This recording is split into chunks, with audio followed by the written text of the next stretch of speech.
Thank you.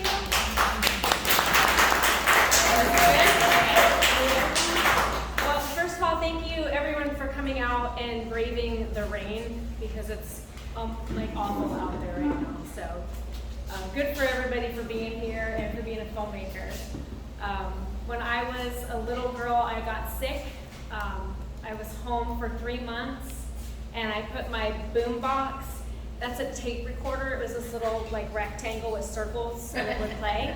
I put it next to my TV, and I recorded Alice in Wonderland, Grease, and the Wizard of Oz. And I started writing down the words that the actors were saying. I got through all of Grease, just 3 months, all of Grease, all of Alice in Wonderland, and I got to Munchkin Land, and I was well. So I had no idea that I was a screenwriter. I didn't know that I was just, writing down the dialogue. I also wrote a lot of really bad copycat Shel Silverstein poetry, and I took Jane and Michael and Mary Poppins on tons of adventures, and I realized that I was learning how to craft my voice using other people's characters and other people's voices so that I could learn my own. So I like to say that I invented Wattpad unofficially because I was the queen of fan fiction. If you guys don't know Wattpad, that's all it is. People publish fan fiction, so you can go take, Lord of the Rings and write your own little story and pop it up there and build a fan base. It's pretty cool. So I got into film school. I was number 31 at UCF out of 30 that they accepted.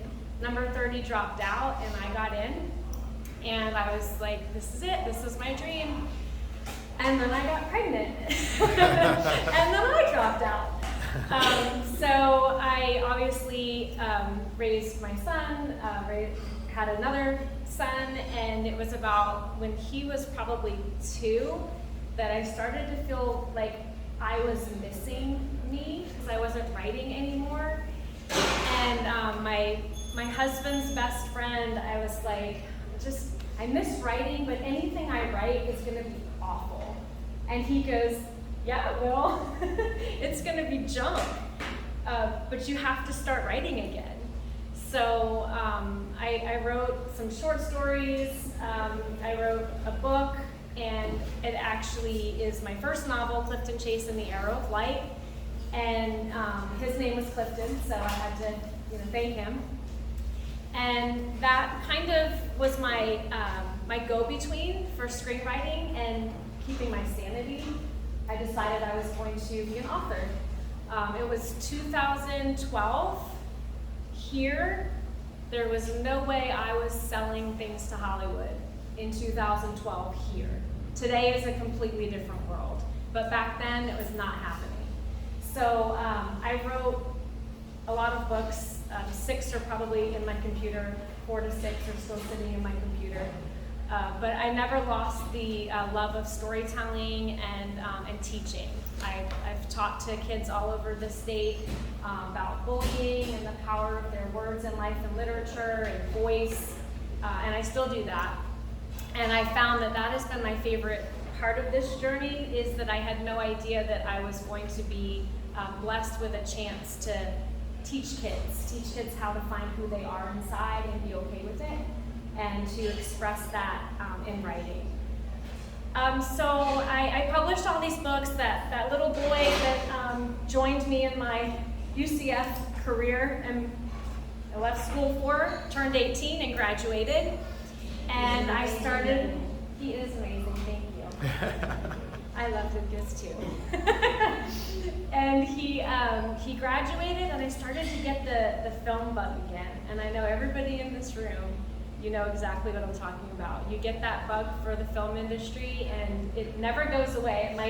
It might be suppressed for a little while, but it will never go away.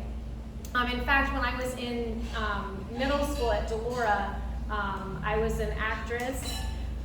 Tracy from Brevard Talent was my agent. She found me at a week, there was a week conference, and I did a monologue from the Diary of Anne Frank, like the complete opposite of my personality, but she was like, oh, I like you, I'd like to sign you. So I did some commercials, I did some television for a couple of years. It was really fun, but I was really bad at it because I didn't know who I was, and I wasn't secure in me, and I wanted to be whatever I thought the casting director or the director or the producer wanted me to be. And I think that's kind of why I've flipped that into my books, is trying to help kids be comfortable in their skin and be secure in their creativity. But I really enjoyed doing the acting because it was still storytelling, you know.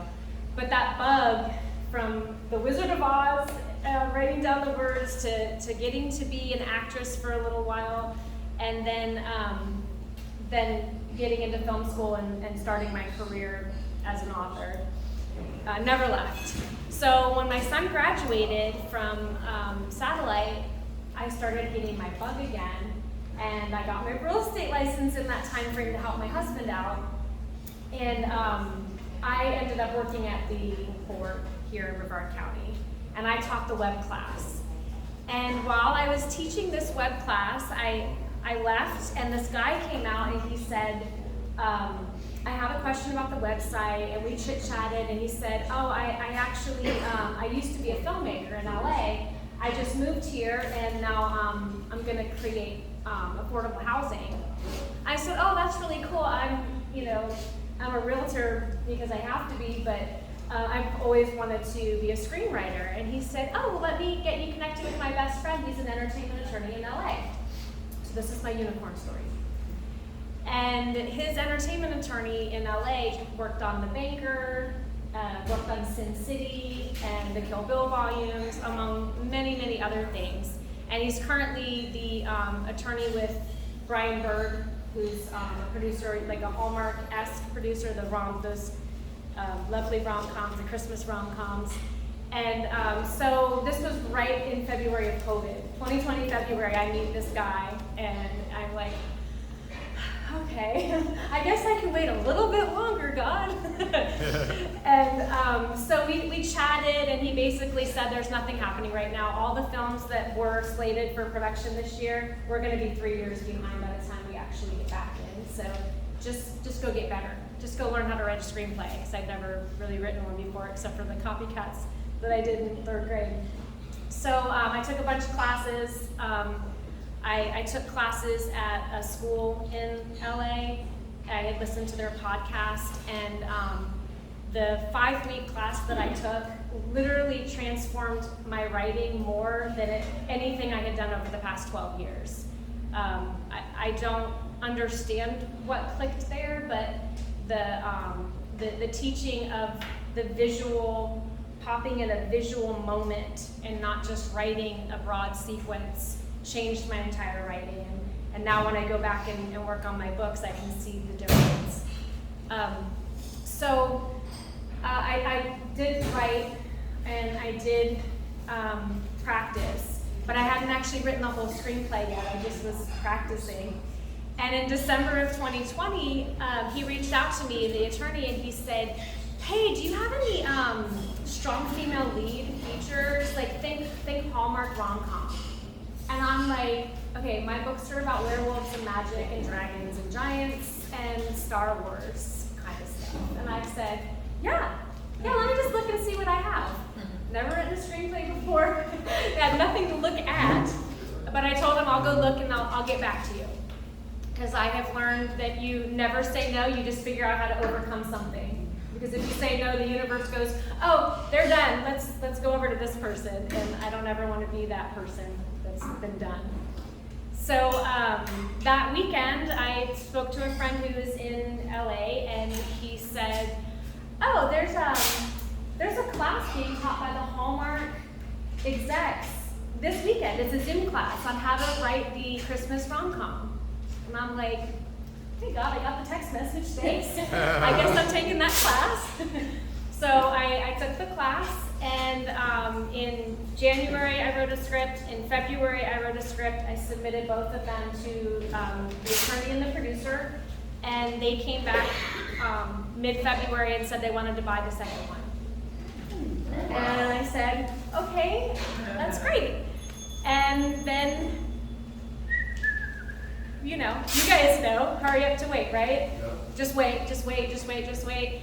And I had no idea who I was working with, what was going on. It was all just sort of out there. So I am not one to just sit and wait, as several people who know me know very well. And so I started writing TV shows and feature films. I used my material and started going on LinkedIn. LinkedIn is my absolute best friend in the universe. And started networking on LinkedIn and just posting what I was doing and posting the classes I was taking and the wins for the week thing, if anyone has seen that. I do hashtag wins for the week dances on Fridays. It just started off as something to keep me motivated and try to inspire others, and it turned into this like thing where people are like, dude, when are you gonna post them again? And some people might even be in this room. And so they just have connected with people, and it's been really fun. And the concept is we all have these lofty dreams and goals, and it's so easy to go from here to here and get discouraged right about here and give up. So if we're celebrating, I took a class this week, I wrote a page, I edited something, I had an audition, I met somebody new. If we're celebrating all these little milestones, then we can make it and not give up too quick. So I started while I was waiting, and I took a short story from my book, The Toilet Papers, Places to Go While You Go.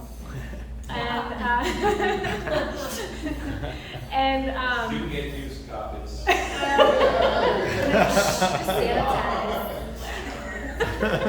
Where's the best place to go? Right?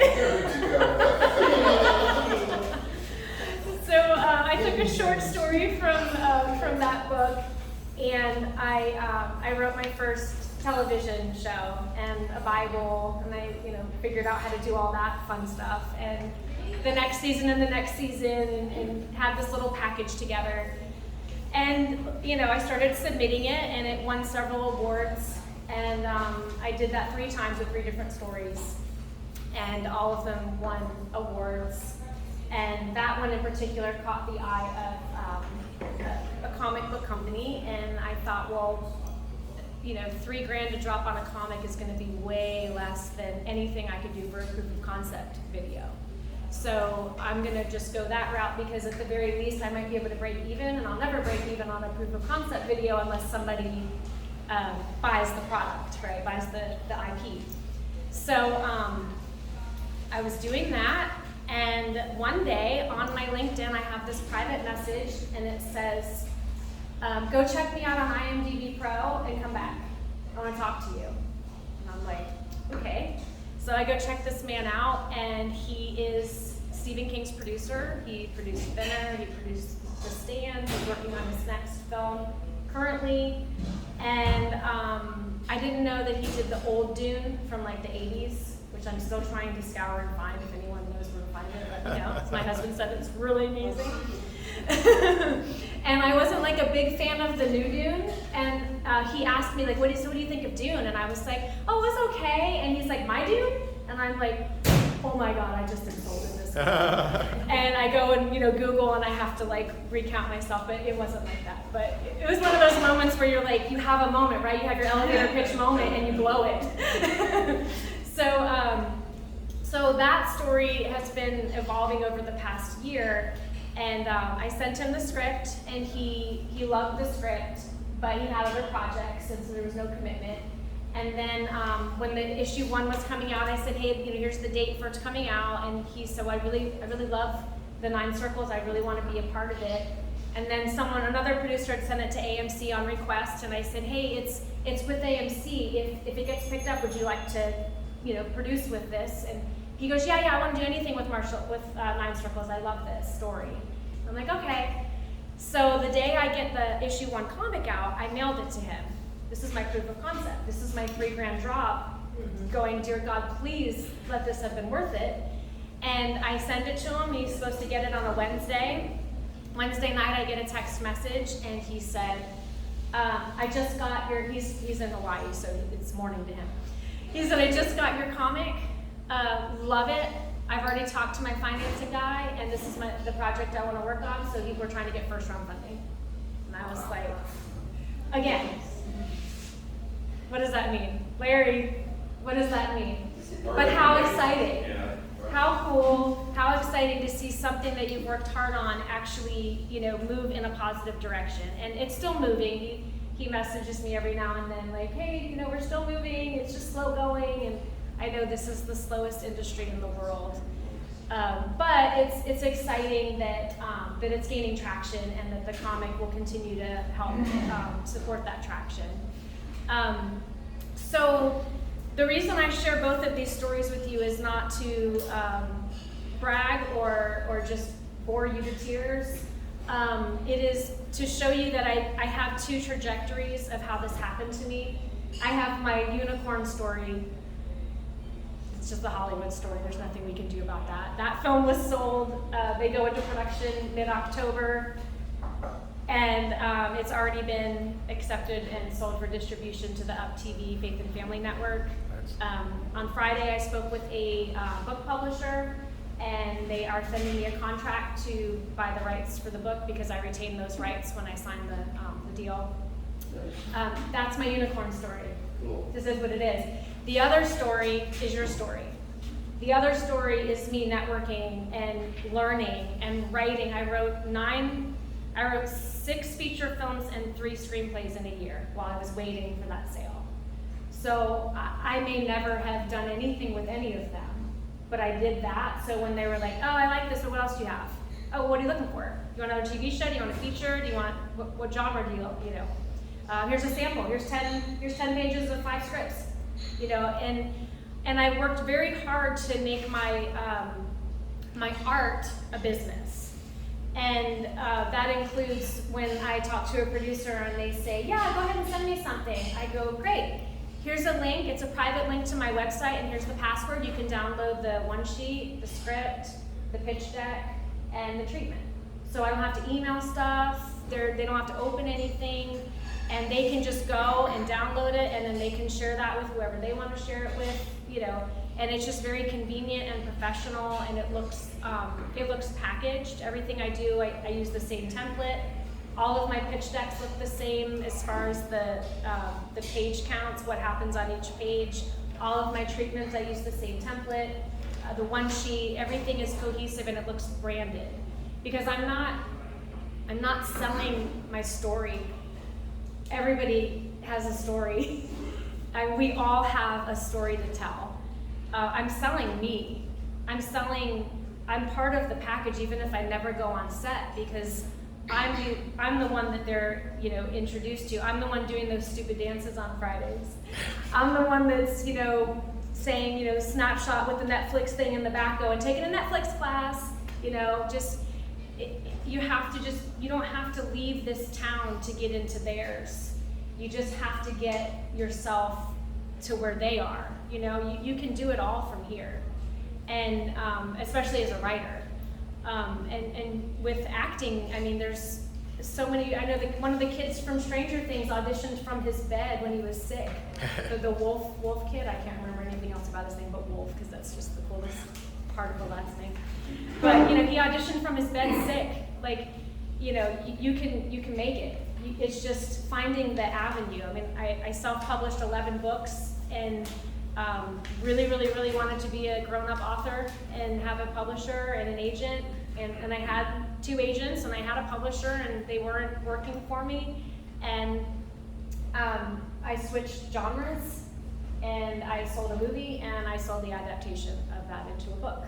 So sometimes it's a matter of shifting and changing your course within the industry to find what's the spot that I can bring the most to the universe. Where can I fit in and deliver what someone else needs the best? And sometimes that means really looking at your work, really looking at your audition reel, really looking at your short film or your script, and asking yourself, if this wasn't mine, is this as good as something I watch on TV? If I was to look at this from an objective perspective, is this really good work? Or do I just really want it to be good work? Because I know when I'm writing, I can feel it when I'm like, yeah, I should probably expand that scene. And I just keep going and I'm like, oh, no. You know you need to expand that scene. You know you're being lazy right now.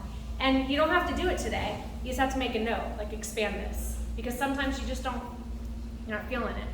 But just to be honest with yourself of how can I get better? What can I do every day to get a little bit better?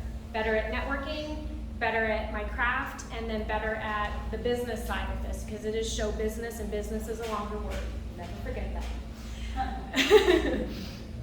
So I really just hope that there's something in my story that you can connect with and take and apply to your craft and your business and your film experience, whether it's local, whether you want to be in Myth every year, that's my thing, and that's what I want to do, or I want to do like local commercials, I want to film for local businesses. That's great.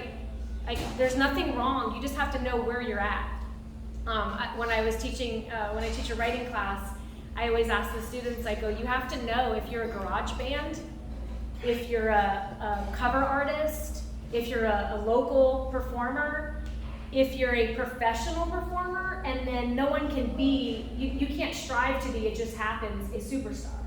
But you can't have the motivation and the work ethic of a garage band and get pissed off that no one's hiring you to be the professional singer with their own original work. So you just have to know where you're at and be honest with yourself. And if you're not willing to do the work of a professional, that's fine. Be content as a cover artist. There's nothing wrong with that. People ghostwrite all the time. That's, to me, a cover artist. You're writing someone else's work. There's nothing wrong with that. You can make good money.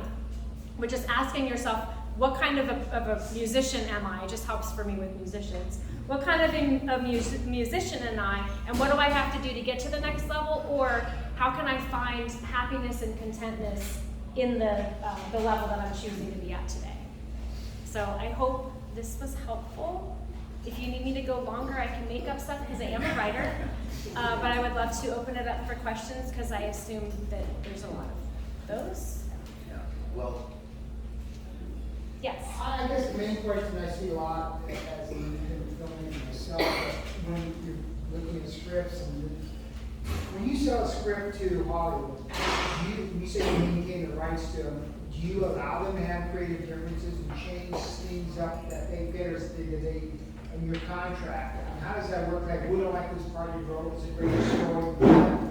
We want to add this scene or do this scene. Does that bother you? Do you allow that, or how can you do a contract?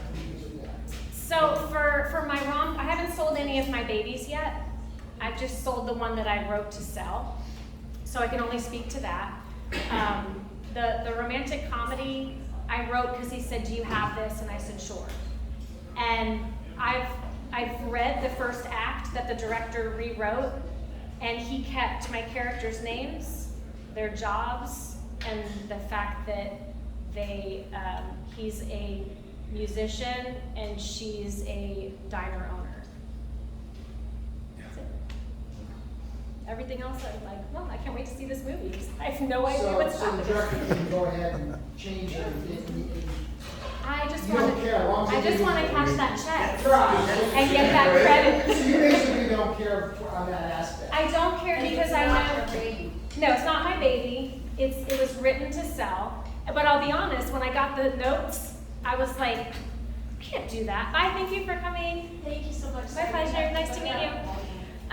When I got the notes back, the first time before I signed the contract from the producer, not the director, I read the notes and I was like, I can't do that. That's ridiculous. Like, what? This is not, they didn't even read my script. You know, I was really upset, and my husband's like, so do you want to sell this or do you want to just hold on to it?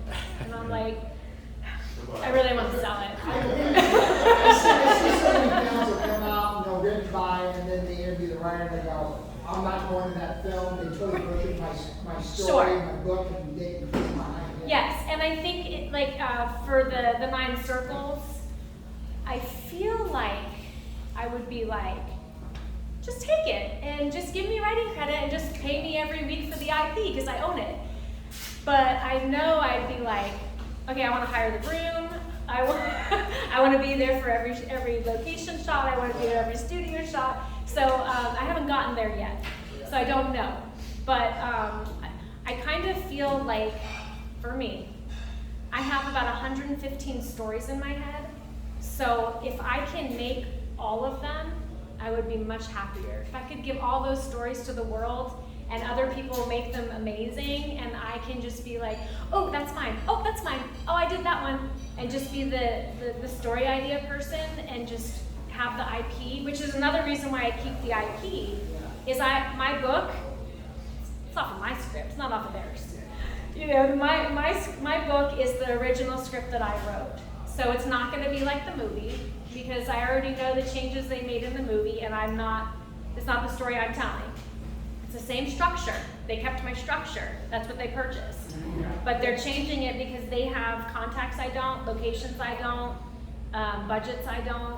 So I understand why they're changing everything, and I think it's fabulous. And all I asked for is, can you send me the finished script so I can compare it to mine so I can get better? And that was how I handled it. Good question. Yes? Thank you for your story, sharing it.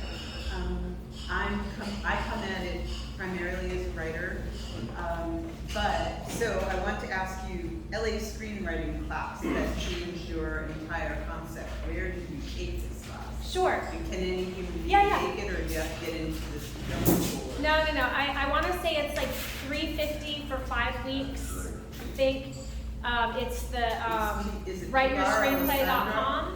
No. Okay.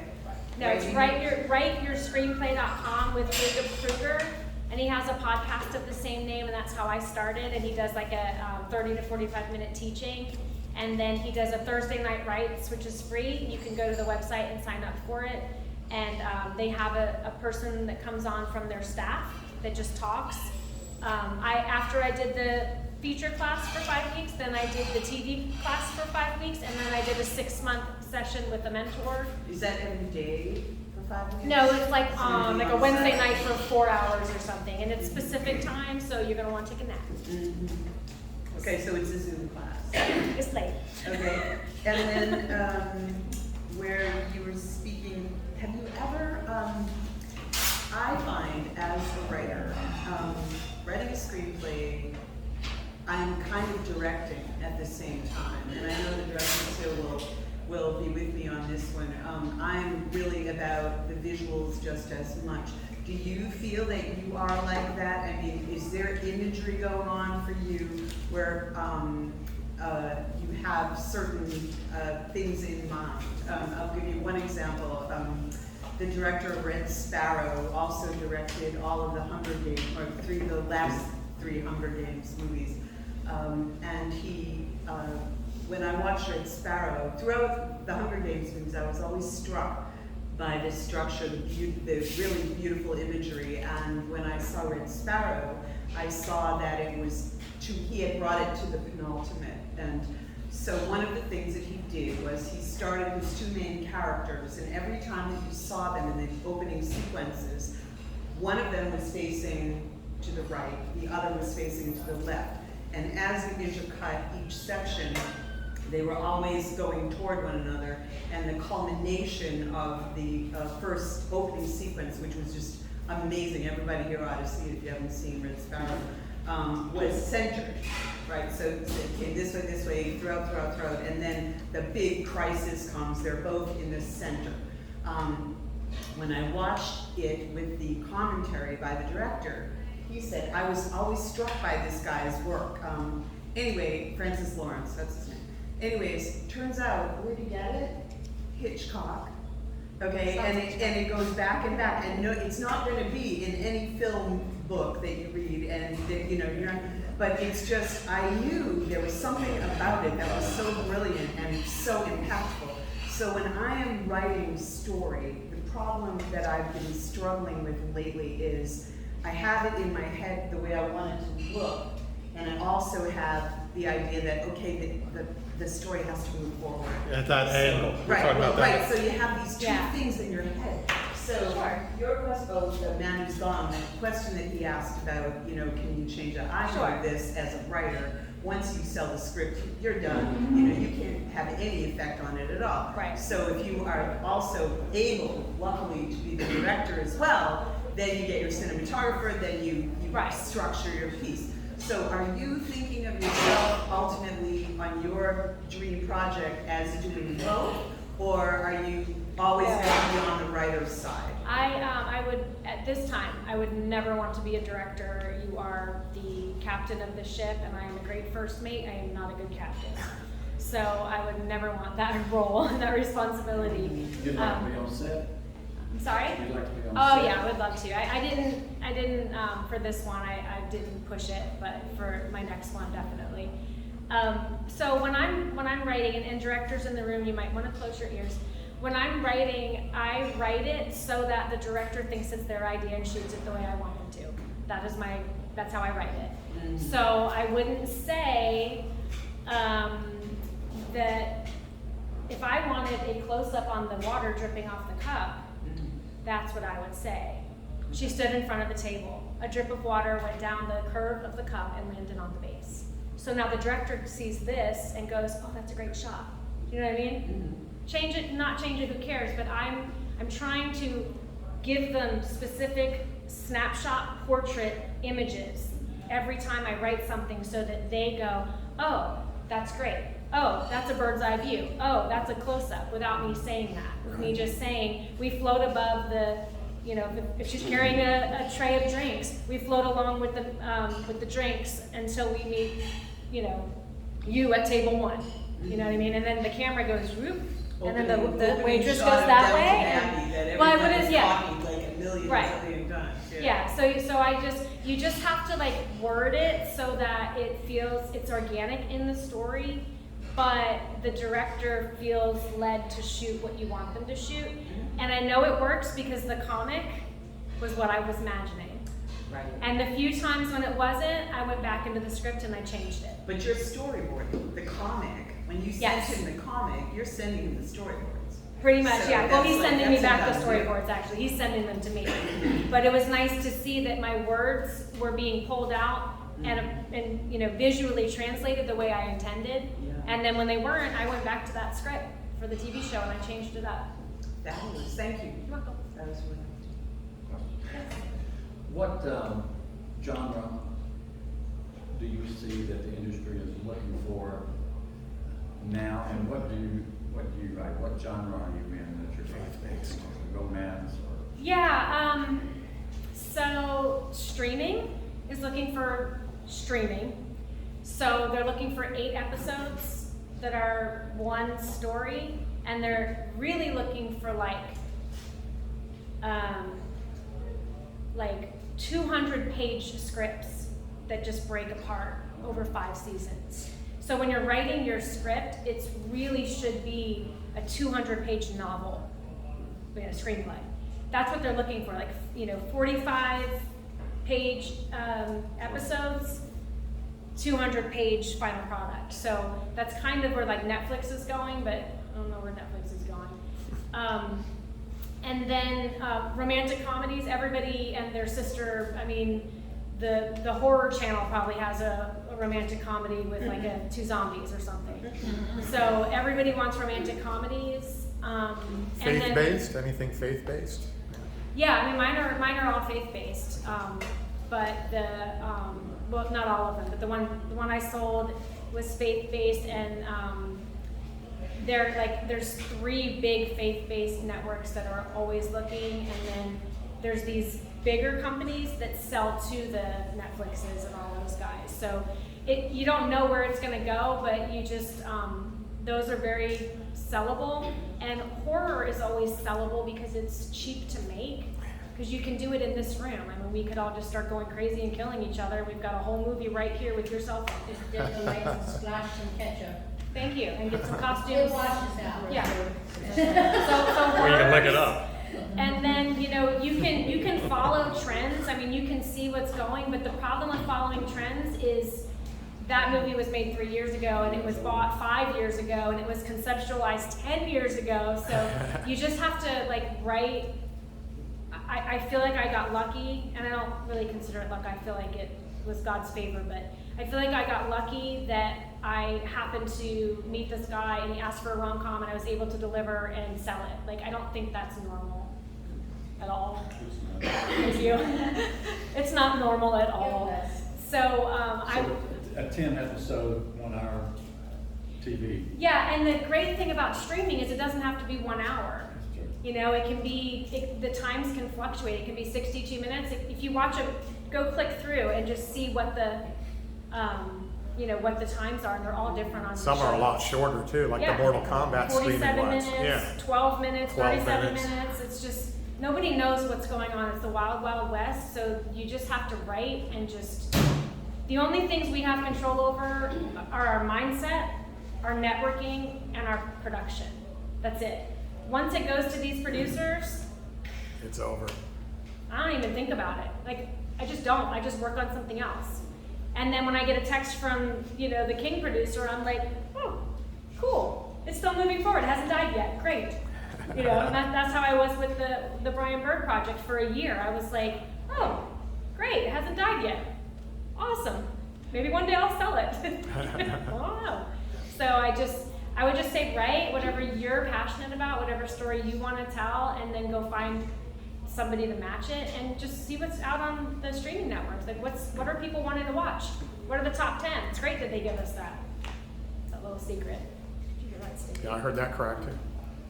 The other question was about, you said that the Hallmark Channel gave a class in Yeah. how to write. They the teach it rom-coms. every, they're teaching it again this year. I want to say around Christmas, but I think this year's earlier. It's storysummit.com, I think. And it's not expensive. I mean, like $100, $130, something like that. And it's like 2 days, you know, in the evening, like 4 hours or something. And when I did it, the writer of Sleepless in Seattle taught, and like he was in his apartment, like in a, you know, like a mustard stained shirt. It was the greatest thing ever. And he's just like totally not what you think, you know, and just talking and just totally real. And it was great. It was a really, really good breakdown. And they give you a breakdown. I mean, you already know it's so formulaic. They give you the breakdown, the do's, the don'ts. Act 1, this happens. Act 2, that happens, all the way through. And it's just, every time I write a script, I go through that and I go, okay, so here's my break. You know, because I have another one that's with a producer. She sent 5 films to Hallmark, and they said we only want to see that one. And I'd only written, it was my first script that I wrote, that one in January. So I'm in rewrites, and I'd only done like a quarter of the rewrites and just pitched it to her. So I finished that and sent it to her, and I got a Hallmark actress who has attached herself to it, so that's helpful, and it's also with a Hallmark director, so I'm hopeful that the 3 of them can figure it out. You wrote 6 feature films in 1 year? And 3 TV shows with pitch decks. It took me Bibles, a year to write a yeah. feature. I write very fast. I mean, there's everyone I talk to, like, you're prolific. I had to look up what that word meant. I didn't know if they were insulting me, but I do. I write fast. I've always written fast, so it's not necessarily a good thing because I always need an editor. I write Obviously. fast, I just can't think fast. Yeah, I've got too many. Jaimie, tell me you haven't slept since 2018. You know what? I wish that was true, but I'm like in bed by about 8:30 every night and up at like 6:30. I get my 9 hours in every night. Did you have a question? I thought. No, you talked about brand, and you mentioned kind of how you create your templates, and I'm thinking that you know, within that interest of letting go of your product and letting nature take its course, there's something that makes you attractive and unique, and I'm wondering what you think makes you unique in the space as a writer. I think I'm. You know, this is one of those things when people are like, so what makes you humble? And if you say anything, you're no longer humble. So I kind of feel like that right now, but I wanted to make you a little uncomfortable, but Thank you. I What's it there for? also wanted to know a little bit, but I think that that's valuable. Yeah. The valuable piece of it is that you are confident in who you are as a writer, and you mentioned initially, you were talking, you were saying, or was it you or someone saying, when acting, I just did whatever because I didn't know who I was. And now you clearly know who you are. So I'm you know, I'm sure the audience here and myself give you permission to kind of clarify, like, Sure. what is it that makes you who you are? I think what has helped me to move slightly in this industry from here is I'm very genuine. I mean, these guys hang out with me. They know that these guys hang out with me. This is who I am when I'm in your living room. Like, I want to help people, and I want to be the best I can be, and I want to create stories. If I was on a deserted island and the water was going to wash away my stories, I would still write a new one every day. And that's who I am. So, of course the fairy godmother does. So I think being genuine comes across, especially on social media, because there's so many people that are filtered. Most of the time I don't have makeup on, like you guys got a treat right here. You know, I'm just myself. I do these goofy dances for, you know, just started doing them because I really want to inspire other people. I love sharing and helping and getting better. I want to know that when I send a script to somebody, that they're going to read the first paragraph and know that they already know they want it because the writing is so good. It pops off the page. And King's producer on the phone with me, I told him, I said, you know, I don't have to just write my stuff. Like, you have other projects you're working on? Like, I'm happy to write anything as long as I'm getting paid, you know? And he was like, really? Well, that's good to know because I love your writing. There you go. You know, and I'm like, you're currently working on a script that Stephen freaking King wrote, and you love my writing? Okay, I'm, you know, mic drop, I'm done, let's go home, you know. So I think for me, it's just being very true, wanting to serve others, always like this, wanting to serve others, be transparent, and then just always knowing I can get better and finding a way to get better. You have a practice for, you know, when you get in your head, sometimes you're writing and all of a sudden you are building a narrative and you're like, no, why I'm pushing a narrative instead of living it or letting the experience. Naturally. Yes. Yeah. Yeah. Naturally. Forcing the story Yeah. to go where you Yeah. think it was, and your character's like, They're nope, like, I am not doing that now. today. Yeah. I want to go on a motorcycle ride. Yeah. Yeah. Do you have a practice that helps you kind of flesh that out? I also took a class, it's called the Heart Chart, that's what H-A-R-T, Heart Chart. It'll come to me, I'll let you know. But his methodology is about character-driven writing as opposed to plot-driven writing, which I know is the reason that my books were not as successful as in my mind they were, you know? And now that I write differently and I'm having a change in success, it's because it's that character-driven piece. So I don't usually hit those bumps, but what I do is as I'm going through the story, I just tell the story, even if I'm like, what? Because I had this, for example, I had a rom-com. I thought it was a rom-com. I thought it was going to like Hallmark. It's about, and maybe not Hallmark because of this, but it's about a guy and he finds a genie in his beer bottle. He's that guy. Like, he's so down on his luck, his genie's in a dang beer bottle. And he's in love with this girl on a reality TV show, so he wishes that he could be on the show so he could meet her. So it's like, you know, quirky, cute, whatever. And then halfway through, like, this girl, like, turns to him and she's like, you know, we're stuck here because one of us has to get sacrificed and it's going to be you. And I'm like, what? What just happened? You know, so I kept going with it. Is that going to be the one I sell? I don't know. Am I willing to go back to that moment and write a completely different story someday? Sure. But that was the story that was being told. So that's the story it turned into. But that's not my outline. That wasn't what was in my mind. So I just go with wherever the story That goes. stream of consciousness you're talking about. What, that narrative that you just came, I'm just curious. Yeah. That narrative that you just came up with was a stream of consciousness. You were like writing and you're like, and that line just came to you and then you just. Yeah, the story just went in a different direction, so I had to change Yeah. the whole dynamics of it. It writes itself. Yeah, It gets conduit. Yes. And you just kept going.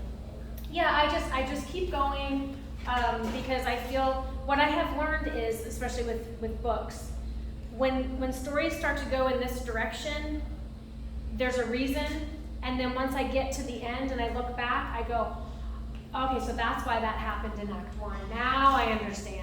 Like up here, it's all storied. It's all done. I'm just slow. So it just takes a while for it to go through, you know, but when I get to the end of the story, I'm like, oh, okay. All right, so they're brother and sister. I did not know that, you know? So you just have to kind of let the story tell itself, I think. And because you can always go back, like this one I just am trying to sell to Hallmark. It was a completely, like the structure's the same, but I rewrote the whole thing. I took out characters, I changed the ages of some of them, and it's a completely rewritten story. It's not at all the same.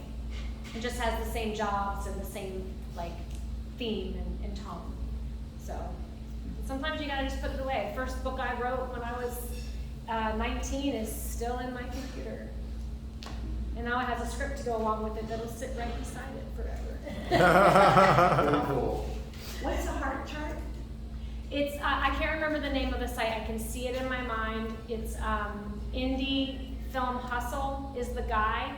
He has a website. That's not the name of his website, but if you look up the Indie Film Hustle, he's an amazing podcaster. He interviews industry professionals in every field. Is that Alex Bernard? Yes. Do you know the name of the website? I just can't remember it. I think it's Indie Film Hustle, but I'm not gonna. Yeah. It is Indie Film Hustle, but I'm not gonna. say Yeah, it might be, but you can buy a class in there. It's the heart chart. The guy wrote Dracula, he wrote Get Out, and Hook, and he breaks down his process, and he sells an app to go with it. I didn't feel a need for the app, but that's just me. But he like, it's really cool, but it's worth whatever it costs. Film Hustle, but Yeah, it's a great- haven't encountered that. It's a great podcast, and then just go into their school section, their academy, and find the heart chart. The guy's like Jim Hart or whatever. Oh, okay. Goes by Jaimie or That guy. Oh, He's great. awesome. I'm not kidding. I've probably watched that course 5 times this year. Whenever I'm just like nothing to do or I've got to like stuff envelopes, I did 1,900 envelopes for schools in Florida, and I just put on the heart chart, and I'm like, yeah, just because the more you hear it, the more it just.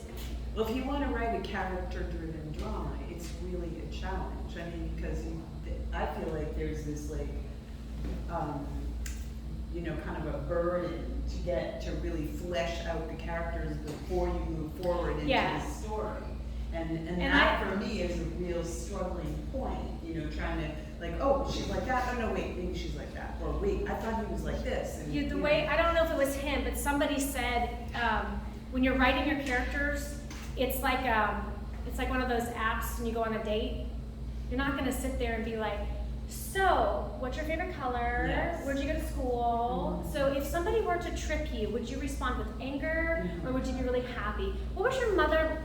You don't do that. You start here, and then each time you see them, you get a little bit more and layered and more, and by here, you're like, oh, that's why she was, right? Yes. Her mom, abused her, and that's why How she do you behaved like stick that to the that into Starbucks visual? guy. Yes, Yeah. yes, yes. So that helped That's me, the thinking challenge. that my characters were all on first dates, Yeah. and that's it. I don't need to know anything more than I need to know. Great, thank you. Very cool. Does a company like Hallmark, do they define a target age group that you're running for? I feel like they start at like my age, it's like 45 and up. I don't think I know they have 35, but most of the actors are like between 45 and 65 that I've seen. I did some Facebook ads with some covers with my book story just to see what the age groups are. And most of them, I deleted completely everything under 35 for the ads because they weren't hitting. And surprisingly, they were mostly men until I switched the cover. It was a silhouette of a couple dancing. I got 65-year-old men like all day long, and I'm like, really? And I changed it to a cowboy silhouette, and it was like women. Their men were like, nope. Unless that's the Marlboro Man, I am not interested. Do you guys have any other questions? I so appreciate your time. You can get my email and reach out to me if you have any questions. I'll be back at these meetings, obviously. You want to give your email out too? No, that's okay. You can search for me.